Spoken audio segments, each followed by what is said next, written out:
Je vous invite avec une grande joie à ouvrir la parole de Dieu dans la première épître de Pierre, chapitre 5. 1 Pierre, chapitre 5, alors qu'on continue l'étude verset par verset de cette épître qu'on a commencé, ça fait longtemps. En fait, ceci est le message numéro 50 de cette épître. Dans cette série, 50 études de l'épître qui a été écrite il y a plus de 2000 ans à une église persécutée, près de 50 heures qu'on est passées ensemble à suivre des instructions de Dieu par l'intermédiaire de Pierre à partir de cette lettre qui était inspirée, qui est si pertinente pour nous aujourd'hui aussi. Alors Pierre, comme on a vu la semaine passée, Pierre il est prêt à terminer son épître. Nous sommes à moins de 10 versets de finir cette épître et nous ne savons pas ce qui s'est passé dans le jour de Pierre quand il écrit ça, mais on a l'impression qu'il est prêt pour finir d'écrire. Il a l'envie ou le besoin de finir d'écrire, mais il voit aussi la nécessité de revenir à l'essentiel et de parler encore une fois du caractère de chrétien.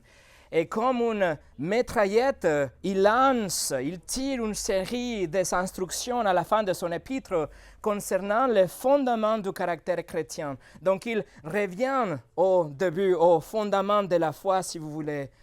Et la semaine passée, on a vu qu'il écrit aux jeunes, à la jeunesse, car c'est la jeunesse, ceux qui sont les plus réactifs sont eux qui pensent qu'ils sont toutes les réponses.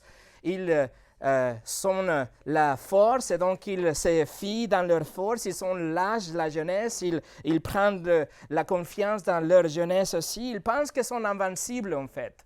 Et dans le temps de persécution, ils seraient les premiers pour se lever et se venger du peuple, du gouvernement, je ne sais pas. Mais c'est pour ça que Pierre instruit la jeunesse. Et selon la parole de Dieu, il nous a dit déjà que on ne doit pas être sujet à nos propres envies, à nos propres impulses, mais plutôt il dit, jeunesse, soyez soumis aux anciens, il a dit, car les anciens d'une église, ils doivent donner l'exemple à travers leur vie, d'une vie pieuse, une vie qui est droite, selon le caractère de Dieu, selon qu'il est révélé dans la parole de Dieu. Et le témoignage d'un ancien, la vie d'un ancien doit être cohérente avec la parole de Dieu, bien sûr, même à travers la persécution. Et donc, nous, les anciens, nous nous soumettons nous-mêmes au chef des bergers, le Seigneur Jésus-Christ, à qui nous sommes redevables directement. Ensuite, Pierre écrit d'une façon générale, on l'a vu la semaine passée aussi, à toute la congrégation, et il a dit qu'on doit nous revêtir d'humilité, car Dieu est opposé comme une armée dans une guerre à l'orgueilleux. Il est complètement contre l'orgueilleux, mais il fait grâce aux humbles. 12 éléments fondamentaux qu'on a vus la semaine dernière, la soumission et la humilité. Vous ne vous ressemblerez jamais plus à Christ qu'en étant en soumission à Dieu à travers la parole. Et d'être aussi revêtu de sa humilité, de l'humilité de Christ envers les autres aussi. Voilà les 12 choses que Pierre nous a déjà dit la semaine passée. Et aujourd'hui, nous allons continuer dans cette série de dernières instructions qu'il donne à l'Église afin qu'on puisse garder notre conduite excellente conformément à notre position en Christ, des enfants de Dieu, laquelle ne changera jamais, quelles que soient les circonstances.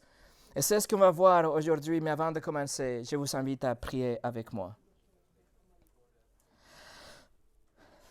Seigneur, nous te remercions pour ta parole encore une fois, pour cet épître inspiré par toi, pour chaque mot que Pierre a rédigé pour qu'on puisse comprendre toutes ces instructions et ces caractéristiques et toutes ces choses qu'on a étudiées dans ce parcours de l'épître de 1 Pierre. Merci Seigneur, et aujourd'hui que nous arrivons presque à la fin, je t'en supplie que ce soit toi qui vas nous instruire à travers ta parole et à travers ton esprit, qu'on puisse être changé et réprimandé s'il y a des choses chez nous qu'on doit changer aussi. Mais Seigneur, que surtout ça soit ton Église qui soit encouragée, que ce soit ton évangile qui soit entendu, que tu bénis comme tu le fais toujours la prédication de ta parole. Nous prions au nom de Jésus. Amen. Et le message aujourd'hui s'appelle « La puissante main de Dieu, la puissante main de Dieu. Et pour ça, nous allons lire 1 Pierre chapitre 5, des versets 5 au 7, mais nous allons nous concentrer dans les versets 6 et 7. Alors Pierre écrit 1 Pierre 5, versets 5 au 7, il dit « De même, vous qui êtes jeunes, soyez soumis aux anciens, et tous, dans vos rapports mutuels, revêtez-vous d'humilité, car Dieu résiste aux orgueilleux, mais il fait grâce aux humbles. Humiliez-vous donc sous la puissante main de Dieu, afin qu'il vous élève au temps convenable, et déchargez-vous sur lui de tous vos soucis, car lui-même prend soin de vous. » Je voudrais que nous regardions les 12 impératifs qu'on trouve dans les versets 6 et 7, qui sont notre devoir. Mais nous allons voir aussi les 12 raisons qui les motivent en fait, lesquelles appartiennent à Dieu. Il dit, vous vous humiliez et Dieu va vous exalter dans le verset 6. Et il dit, vous déchargez sur lui vos soucis et Dieu, il prend soin de vous dans le verset 7. Ce sont les 4 éléments que nous allons voir aujourd'hui. La humilité requise et l'exaltation promise.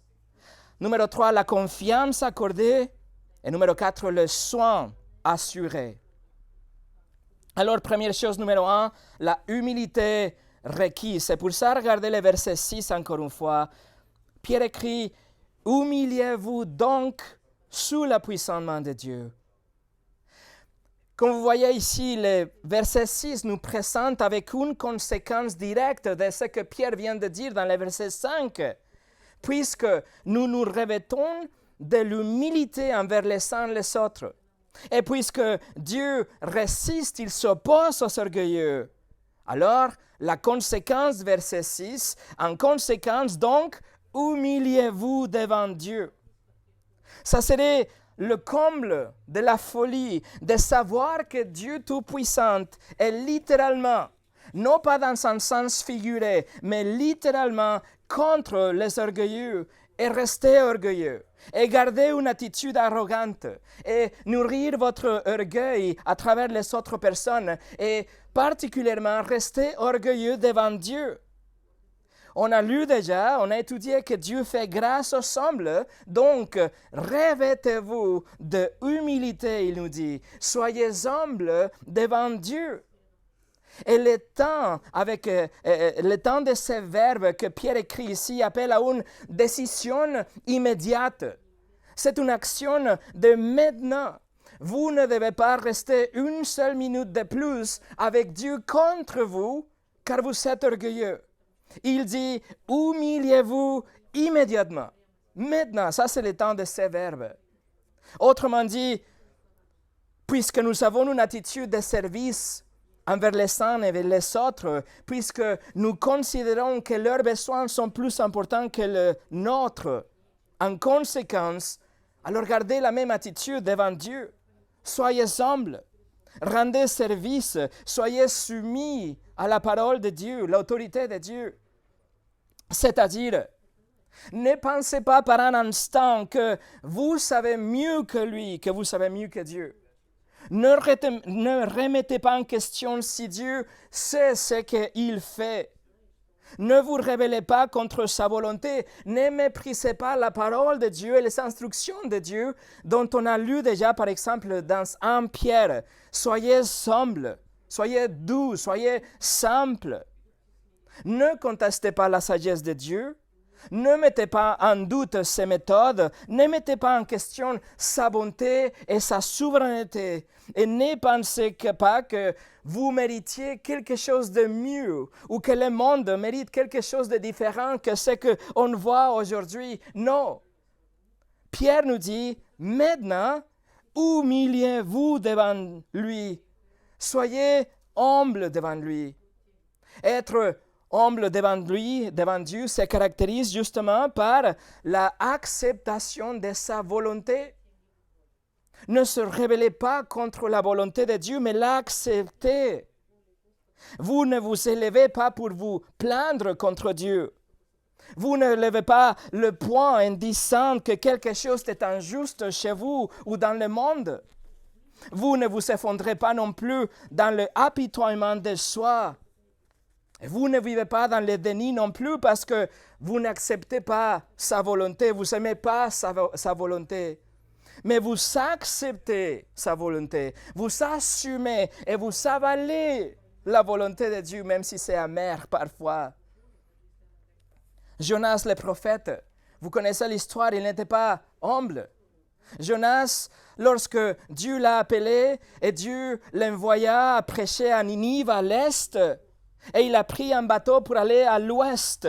Il a essayé de se détacher de la volonté de Dieu et comme vous vous souvenez, cela n'a pas marché bien avec lui.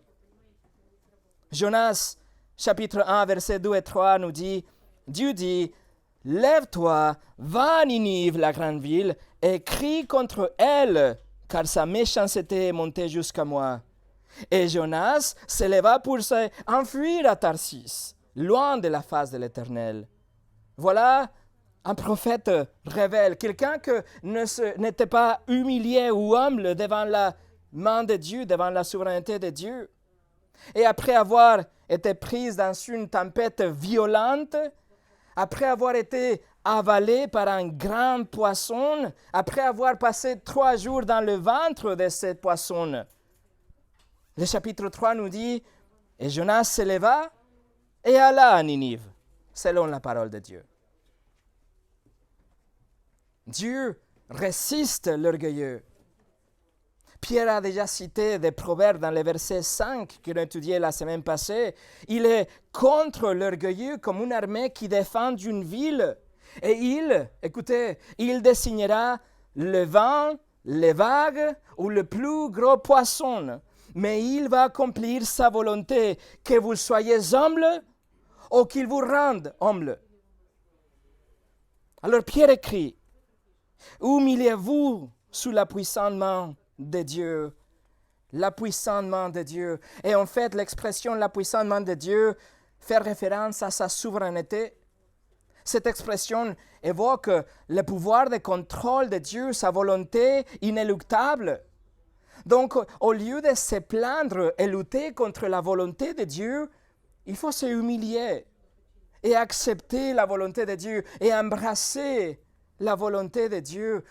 La main puissante de Dieu est toujours une image, un symbole dans l'Ancien Testament qui nous parle de ce pouvoir de Dieu pour accomplir sa volonté, pour délivrer quelque chose qui était impossible, ou pour châtier, pour tester son peuple aussi. La main puissante de Dieu veillera à que tout ce qu'il a dit, il va l'accomplir.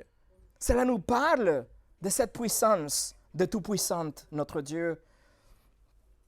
Par l'intermédiaire d'Ézéchiel, Dieu a dit qu'un jour, mes amis, il ressemblera Israël sous leur terre. Il a dit qu'il sera leur roi. Et cela aura lieu quand Christ reviendra sur la terre et il établira un royaume littéral et il va régner à partir de Jérusalem pendant 1000 ans. Ézéchiel 20, 33 et 34 nous dit « Je suis vivant, dit le Seigneur l'Éternel, je régnerai sur vous à main forte et à bras étendus, et en répandant ma fureur. Je vous ferai sortir du milieu des peuples, et je vous rassemblerai des pays où vous êtes dispersés à main forte et à bras étendus, et en répandant ma fureur. » Vous voyez l'expression, la main puissante de Dieu, c'est quelque chose qui va accomplir ses plans, quelque chose qui nous semble complètement impossible aujourd'hui. Mais c'était également impossible qu'après 400 ans d'esclavage, qu'un jour le peuple d'Israël sortirait de l'Égypte, et pourtant Dieu l'a fait. Dieu a délivré Israël d'Égypte. Et écoutez ce qu'il a dit dans Exode 3, 19 et 20. Il dit, « Je sais que le roi d'Égypte ne vous laissera point aller si ce n'est par une main puissante. » Dieu dit, « Je tendrai ma main et je frapperai l'Égypte par toutes sortes de prodiges que je ferai au milieu d'elle, après quoi il vous laissera aller. » La main puissante de Dieu amène les bénédictions, amène les épreuves, amène les tribulations aussi. Et c'est ce que Pierre est en train de nous dire aujourd'hui, que les épreuves ardentes qu'il traversait à l'époque, il les appelle les épreuves ardentes dans le chapitre 4, verset 12. C'était des circonstances vraiment, vraiment difficiles que pour les prochains 12 ans ne cesseront d'empirer en plus. Mais Pierre dit, la main puissante de Dieu amène ça et vous permet de traverser l'épreuve aussi. Alors, si on connaît que Dieu va accomplir sa volonté, que même si les circonstances présentes nous semblent impossibles, nous pouvons embrasser les épreuves. Nous pouvons recevoir la main de Dieu, quoi qu'il arrive. Mes amis, pas d'anxiété. Si on comprend la main puissante de Dieu, on n'aura jamais d'anxiété. Ésaïe 14, 24. L'Éternel des armées l'a juré en disant, oui, ce que j'ai décidé arrivera. Ce que j'ai résolu s'accomplira. Verset 27, l'Éternel des armées a pris cette résolution. Qui s'y opposera? Sa main est étendue. Qui la détournera? Et bien sûr, réponse, personne. Dieu accomplira sa volonté à travers sa main puissante. Ésaïe 46, versets 9 et 10. Souvenez-vous de ce qui s'est passé dans les temps anciens, car je suis Dieu et il n'y en a point d'autre. Je suis Dieu et nul n'est semblable à moi. J'annonce dès les commencements ce qui doit arriver et longtemps d'avance ce qui n'est pas encore accompli. Je dis, mes arrêts subsisteront et j'exécuterai toute ma volonté. Encore une fois, pas d'anxiété. Si nous nous humilions sous sa main puissante, on n'a rien à craindre. Et bien sûr, nous avons le filet de sécurité de tout croyant, Romains 8, 28. Nous savons que toutes choses concourent au bien de ceux qui aiment Dieu, de ceux qui sont appelés selon son dessein. Alors, peu importe ce que nous sommes en train de traverser aujourd'hui, nous acceptons humblement ce que la main puissante de Dieu nous apporte. Nous l'embrassons, nous recevons en sachant que Dieu est toujours bon, est toujours sage, est toujours plein d'amour et qu'il va toujours accomplir sa volonté en nous et par nous aussi. Mes amis, soyez encouragés aujourd'hui parce que ce que vous vivez, y compris la souffrance, y compris la persécution, le rejet, le mépris, les injures. Rien de ces choses n'ont pas pris Dieu par surprise, mais cela fait partie de son programme. Rappelez-vous que rien, aucun ennemi sur terre ne pourra nous séparer jamais de l'amour de Dieu en Christ. Alors, l'humilité est requise. Et, numéro 2, l'exaltation est promise. Numéro 2, exaltation promise. Que se passe-t-il lorsque vous vous humiliez sous la main puissante de Dieu? Réponse dans le verset 6. Pierre écrit, « Humiliez-vous donc sous la puissante main de Dieu, afin qu'il vous élève au temps convenable. » Vous voyez, vous ne vous exaltez vous-même, vous ne vous élevez vous-même, mais c'est Dieu qui le fait et quand il le juge approprié. Et en fait, la deuxième phrase ici de verset 6, c'est une clause de conséquence, nous donne l'objectif. Il nous dit, humiliez-vous vous-même pour que, dans le but que, afin que Dieu vous exaltera au moment convenable. Vous savez, l'orgueilleux s'exalte ici et maintenant. Il pense que à travers ses propres moyens, il peut arriver à s'élever dans une position d'importance.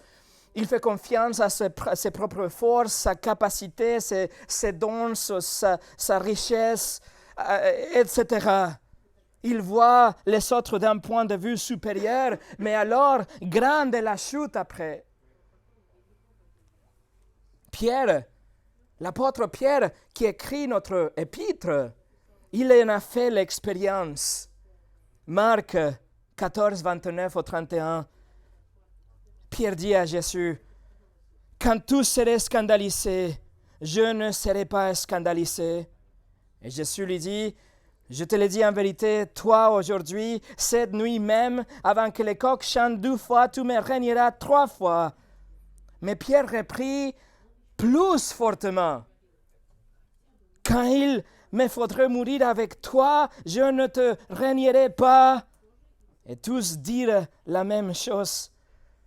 Pierre s'est vanté que même si les autres laissaient abandonner Jésus, qu'il ne le ferait jamais. Il a pourtant nié notre Seigneur 3 fois, comme vous le savez.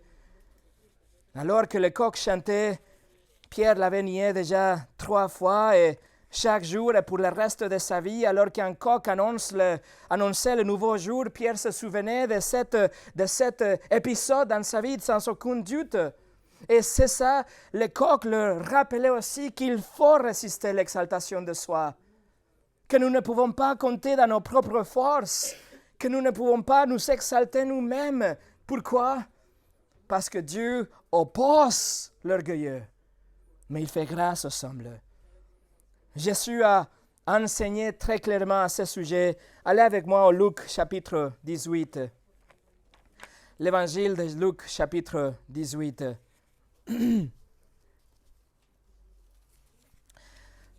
Luc 18, et on va lire à partir de verset 9 au 14. Luc 18, verset 9 au 14. Il dit encore cette parabole en vue de certaines personnes se persuadant qu'elle était juste et ne faisait aucun cas des autres. Voici la parabole, verset 10. 12 hommes montèrent au temple pour prier. L'un était pharisien et l'autre publicain. Le pharisien, debout, priait ainsi en lui-même, « Ô Dieu, je te rends grâce de ce que je ne suis pas comme le reste des hommes, qui sont ravisseurs, injustes, adultères, ou même comme ces publicains. Je jeûne 2 fois par semaine, je donne la dîme de tous mes revenus. » Les publicains, se tenant à distance, n'osaient même pas lever les yeux au ciel, mais ils se frappaient la poitrine en disant, « Ô Dieu, sois apaisé envers moi qui suis un pécheur. » Je vous le dis, celui-ci descendit dans sa maison justifié plutôt que l'autre, car quiconque s'élève sera abaissé, et celui qui s'abaisse sera élevé. Les pharisiens pensaient avoir tout compris, mes amis. Ils fiaient à sa religiosité, à ses efforts de plaire à Dieu, ses efforts d'essayer de suivre la loi de Dieu, les éloges des autres, l'apparence extérieure. Si quelqu'un méritait le paradis, il pensait que ça serait lui-même au début de la queue, de la ligne. Mais Dieu s'oppose activement à ce genre de personnes, à ce genre d'attitudes. Écoutez attentivement. Proverbe 16, verset 5. Tout cœur autant est en abomination à l'Éternel. Certes, il ne restera pas impuni. L'hébreu, une abomination.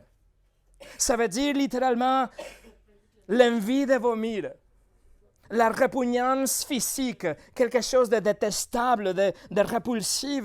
Et c'est ce qu'un cœur arrogant provoque en Dieu.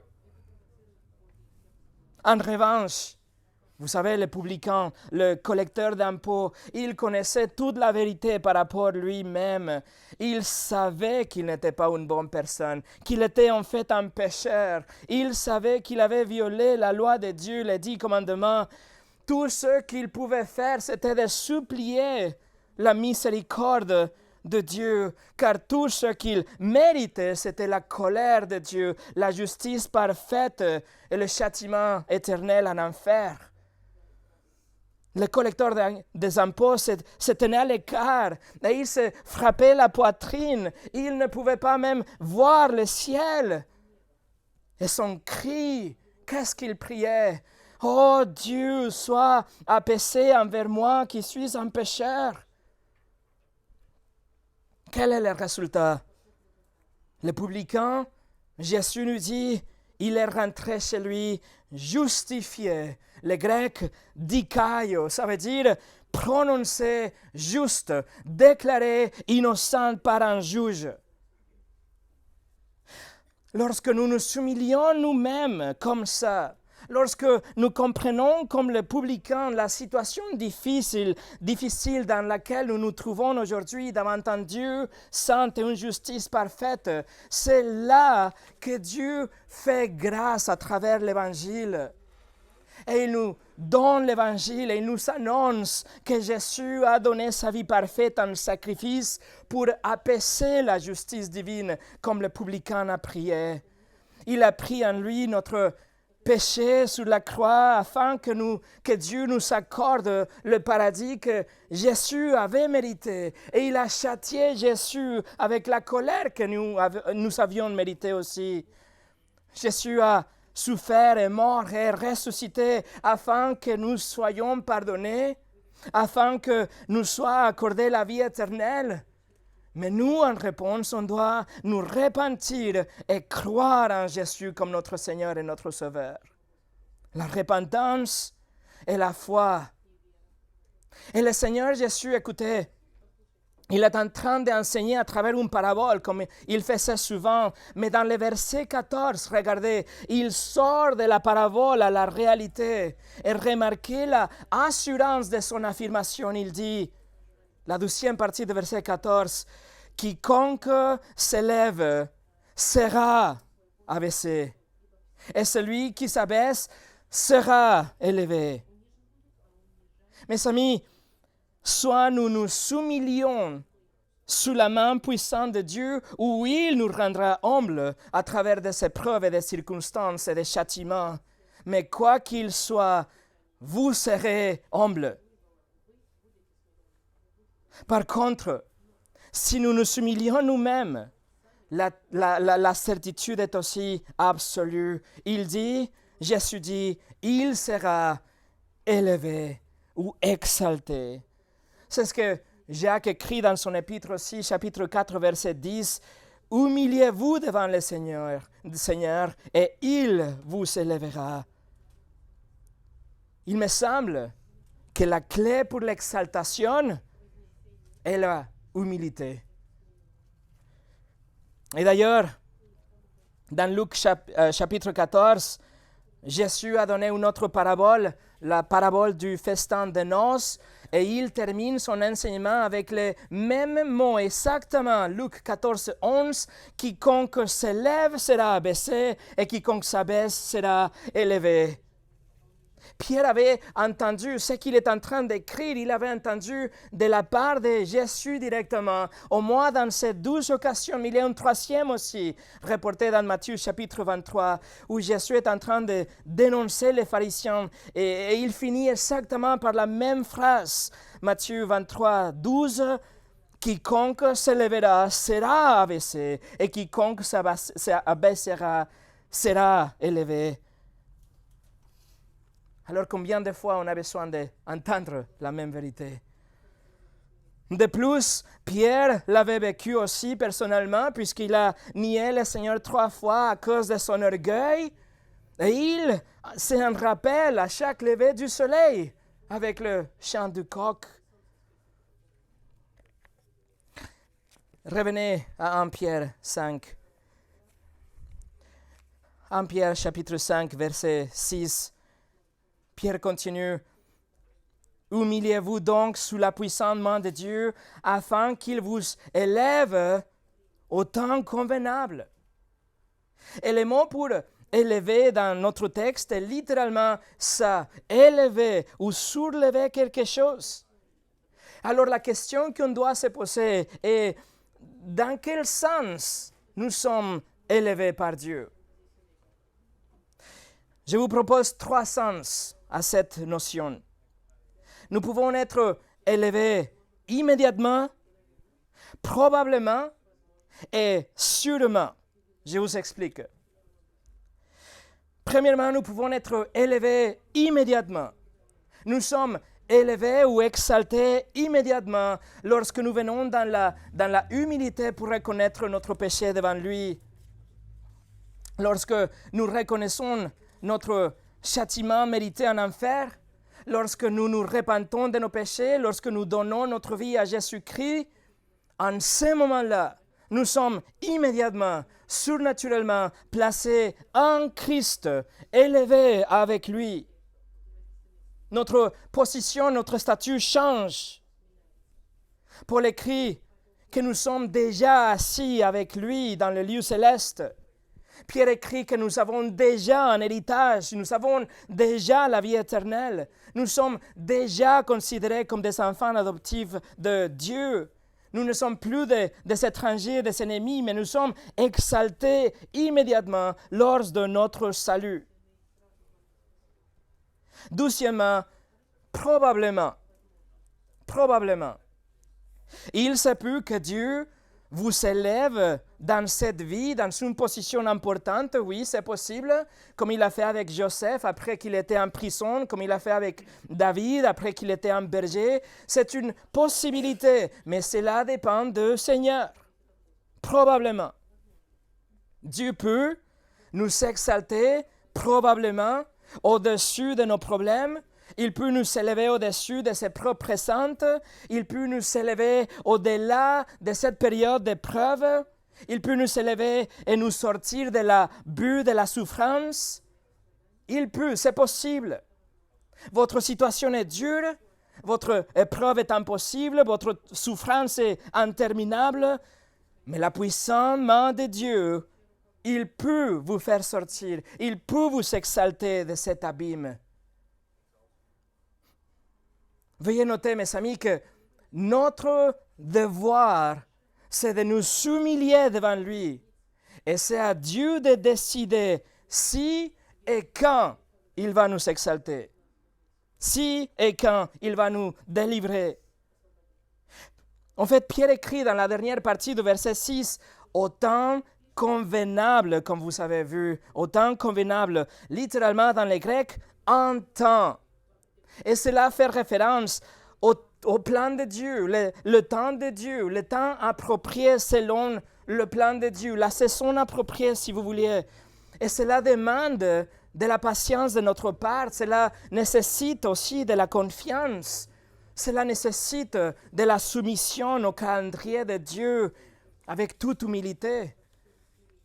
Alors, Dieu peut vous exalter immédiatement lors de notre salut, ça c'est sûr, il va vous exalter si vous placez votre confiance en Christ. Deuxièmement, il peut vous exalter probablement dans cette vie, mais numéro 3, il va vous exalter sûrement. Et cela s'agit de la résurrection. Il s'agit du royaume de Christ et au-delà. Lorsque toute croyance sera physiquement exaltée en tant que cohéritier, régnant ensemble avec Christ pour l'éternité. Et en fait, le mot que Pierre utilise pour temps ici, c'est le grec kairos, que c'est généralement utilisé dans le Nouveau Testament pour faire référence pas au temps, mais à la fin des temps. L'achèvement de l'histoire à laquelle Pierre a fait déjà allusion à plusieurs reprises dans son épître, si vous vous souvenez. Donc c'est très probable que Pierre parle ici de cette la exaltation finale, au final de l'histoire, le temps convenable selon le programme de Dieu. Mais aujourd'hui, à ce moment-là, quelles que soient les circonstances, humiliez-vous sous la main puissante de Dieu, et c'est à lui de vous exalter. Numéro 3, la confiance accordée. La confiance accordée. Alors que nous sommes dans la souffrance, nous sommes dans la fournaise de l'affliction, nous allons venir au Christ, nous allons attendre pour qu'il nous exalte, qu'il nous sort de notre souffrance, soit maintenant, soit dans le futur, soit dans l'éternité. Mais en attendant, entre-temps, quelle doit être notre attitude? Qu'on doit nous être d'une façon pratique? Comment on doit réagir à toutes ces épreuves et toute cette persécution dans le temps de Pierre? Verset 7. Verset 7, Pierre écrit « Et déchargez-vous sur lui de tous vos soucis, car lui-même prend soin de vous. » Et pour la dernière fois dans son épître, maintenant c'est vrai pour la dernière fois dans son épître, Pierre se tourne à son Ancien Testament et il cite pour la dernière fois, et maintenant il cite du psaume 55 de David, et il applique ça à l'Église sous la forme d'un commandement. Il nous dit, déchargez-vous sur lui de tous vos soucis.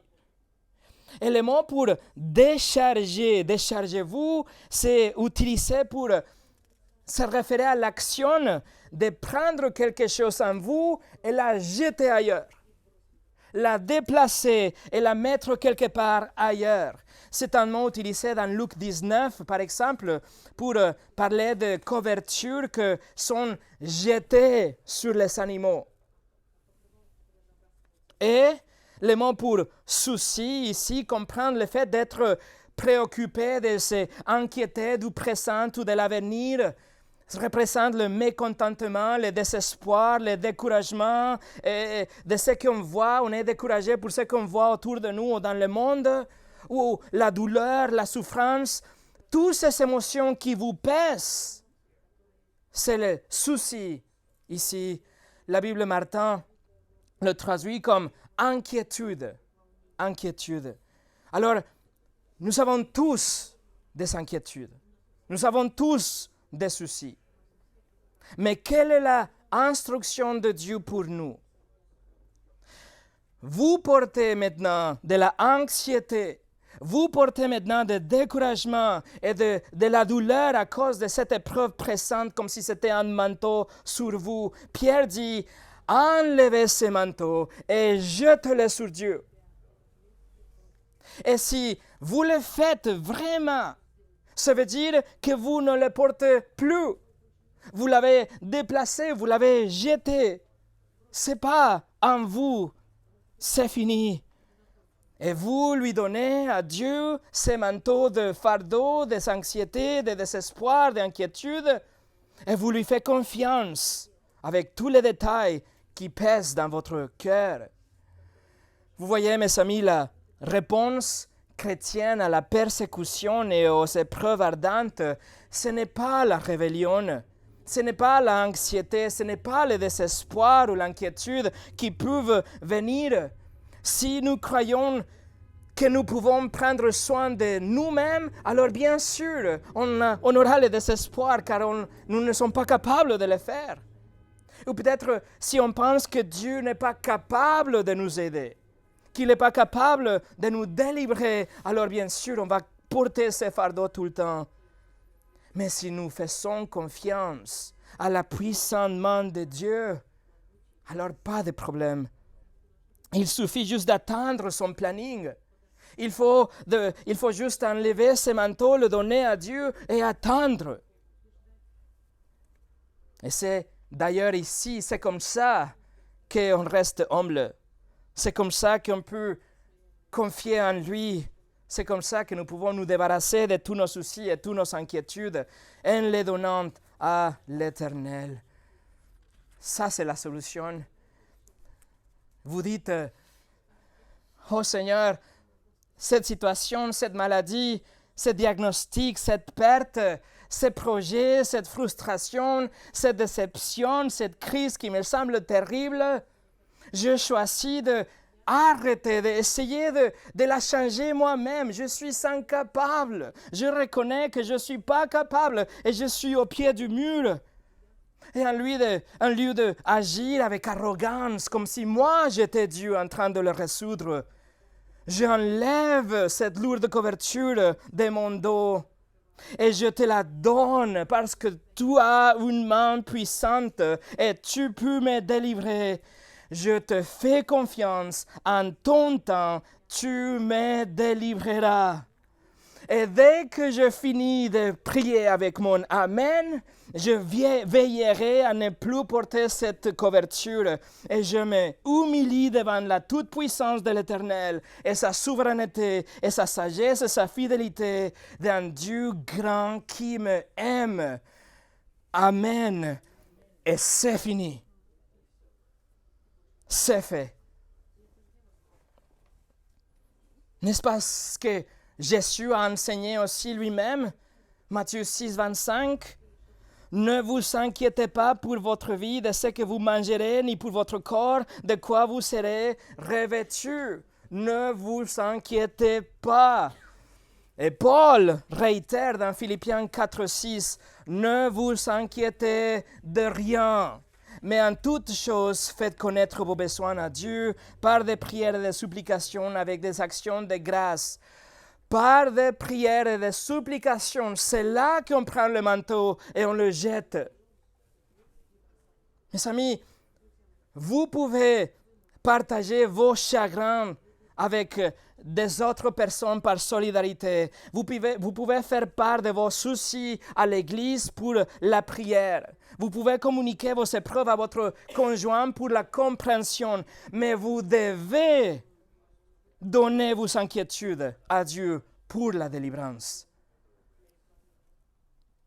Oui, remarquez comment Pierre écrit ici, déchargez-vous sur lui de tous vos soucis.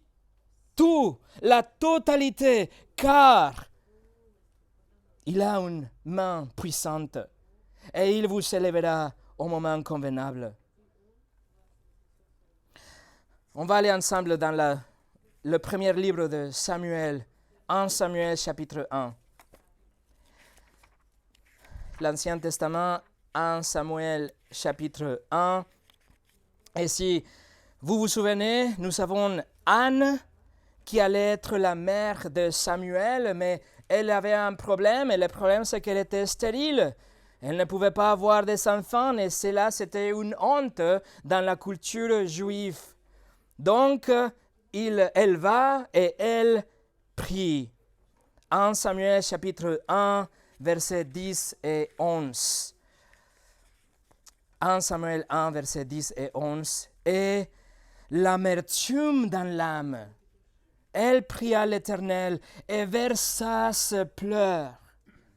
Elle fit un vœu en disant, Éternel des armées, si tu daignes regarder l'affliction de ta servante, si tu te souviens de moi et n'oublies point ta servante, et si tu donnes à ta servante un fils, je le consacrerai à l'Éternel pour tous les jours de sa vie, et le rasoir ne passera point sur sa tête.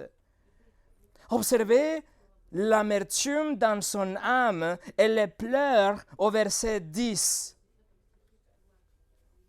Et après, elle prie dans le verset 11, et elle dit combien elle est affligée. Elle est dévastée. Et dans le verset qui suit, on a Élie le prêtre, vous savez l'histoire, qui vient, il voit qu'elle est en train de bouger la bouche, et donc il pense qu'elle avait trop bu, mais Anne explique que non, qu'elle est en train de prier, qu'elle se sentait opprimée dans son esprit, il utilise l'expression, et qu'il a déversé son cœur devant l'Éternel, utilise l'expression aussi. Et maintenant, regardez les versets 17 et 18. Élie reprit la parole et dit, « Va en paix, et que le Dieu d'Israël exauce la prière que tu lui as adressée. » Elle dit, « Que ta servante trouve grâce à tes yeux. » Et cette femme s'en alla. Elle mangea, et son visage ne fut plus le même. Anne est rentrée, et elle a mangé avec appétit, et on voit que son visage n'était plus triste. Pourquoi? Rien n'avait changé. Mais en fait, tout avait changé. Tout avait changé parce qu'elle avait remis à Dieu son lourd fardeau d'affliction. Elle ne porte plus ses manteaux. Ce n'était plus son problème. Le poids était enlevé, c'était remis à Dieu. Elle ne portait plus ce fardeau, elle était libre. Tout avait changé. Elle s'humiliait elle-même sous la main puissante de Dieu. Elle jette sur Dieu son angoisse afin que Dieu puisse la élever au moment convenable. Et regardez le verset 20. Dans le cours de l'année, en devant enceinte, elle enfanta un fils qu'elle nomma Samuel, car dit-elle, je le demandais à l'Éternel. Voilà le manteau d'amertume qui était donné. Elle a demandé, remis l'amertume entre les mains du Seigneur. Et ici, la phrase le cours de l'année, littéralement l'hébreu dit le circuit des jours. Que ça ne va pas forcément dire l'année, mais ça fait référence à une période de temps. C'est un cycle que le Seigneur avait établi. Et quand il a dit que c'était le moment, il a soulevé un. La Bible de Darby le traduit comme quand les jours furent révolus. C'est juste le moment que Dieu avait choisi. Charles Spurgeon, le prince des prédicateurs, écoutez ce qu'il écrit. L'essence même de l'inquiétude consiste à s'imaginer que nous sommes plus sages que Dieu et à nous mettre à sa place pour faire à sa place ce que nous imaginons qu'il ne peut ou ne veut pas faire. Cette impertinence, cette présomption a en elle-même la nature même du péché. Et pour finir, on revient à 1 Pierre chapitre 5. Et nous allons voir très brièvement, numéro 4, le soin assuré. Le soin assuré. Pourquoi nous pouvons jeter toutes nos anxiétés et inquiétudes à Dieu? Réponse, parce qu'il se soucie de nous. Verset 7. Déchargez-vous sur lui de tous vos soucis, car lui-même prend soin de vous. Et la façon dont cette dernière partie est écrite dans le texte originel souligne le fait que c'est une réponse personnelle. C'est Dieu lui-même avec une attention paternelle qui va venir à votre secours. Il voit l'angoisse et il se préoccupe. Dieu se soucie de vous, il s'intéresse à vous. Les petites choses que peut-être vous considérez comme insignifiantes, si elles vous concernent, tout comme les grands problèmes, ils concernent aussi à Dieu. Il s'en soucie de vous comme votre Père céleste. Mes amis, ceci est de l'or pur. Dieu se soucie de vous. Oh, mes amis, que nous nous en souvenons, que nous nous souvenions du matin au soir de ça. Que chaque jour de nos vies, du matin au soir, à travers les épreuves, les tempêtes, en passant par la douceur et l'amertume, jusqu'à notre dernier souffle, on doit nous rappeler, Dieu se soucie de nous. Je vous prie de me le rappeler. Veuillez vous le rappeler les uns les autres. Je vous en prie, ne laissez jamais cette vérité partir et s'éloigner de vos cœurs. Le Dieu de la Bible se soucie de son peuple. Et il se soucie d'une façon personnelle. Les religions du monde et les sectes, ils essayent de plaire à Dieu pour que Dieu il vienne se préoccuper d'eux, pour que Dieu vienne les considérer avec bienveillance et il s'offre des sacrifices ou des prières ou des pèlerinages ou des jeûnes, de l'argent, etc. Mais pas notre Dieu, pas le Dieu de la Bible. Il se soucie tellement de vous qu'il a donné son Fils pour que vous soyez pardonnés et que vous ayez la vie éternelle avec lui. Il a tout donné pour vous. Romains 8, 32, lui qui n'a point épargné son propre Fils, mais qui l'a livré pour nous tous, comment ne nous donnera-t-il pas aussi toutes choses avec lui? Dieu se soucie de nous. Voilà, mes amis, humiliez-vous sous la main puissante de Dieu. Déchargez sur lui de tous vos soucis.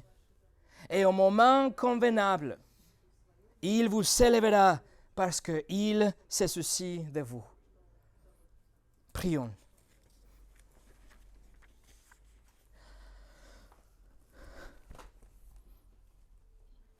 Seigneur, il y a tellement de choses dans ce texte. C'est vraiment l'or, Seigneur, de savoir que nous pouvons te donner toutes nos anxiétés et toutes nos inquiétudes et que tout est souci de nous. Seigneur, que cette vérité ne s'éloigne jamais de nos cœurs. Mais aussi, Seigneur, qu'on puisse nous rappeler les uns les autres que la victoire la plus grande et l'or le plus précieux, on l'a déjà chez nous parce qu'on a Jésus comme notre Sauveur. Merci que la religion du monde essaie de te faire plaisir et être pèlerin ou donner de l'argent ou faire des choses, des bonnes œuvres pour te plaire. Mais pour nous, c'est à l'inverse, Seigneur. C'est toi qui as donné ton Fils. Merci qu'on n'a pas besoin d'une église, un temple, un prêtre, une cérémonie des icônes, des images, des bougies. Seigneur, on a besoin que toi, une relation avec toi, notre Dieu, qui s'en soucie de nous personnellement. Seigneur, nous voulons être humbles. Nous ne voulons pas être rendus humbles à travers la persécution et les épreuves. Alors que ce texte, Seigneur, résonne dans nos cœurs pour que nous puissions marcher dans la humilité, non seulement les uns envers les autres, mais aussi devant toi. Et que tout, Seigneur, tout ce que nous fassions soit pour ta gloire. Au nom de Jésus. Amen.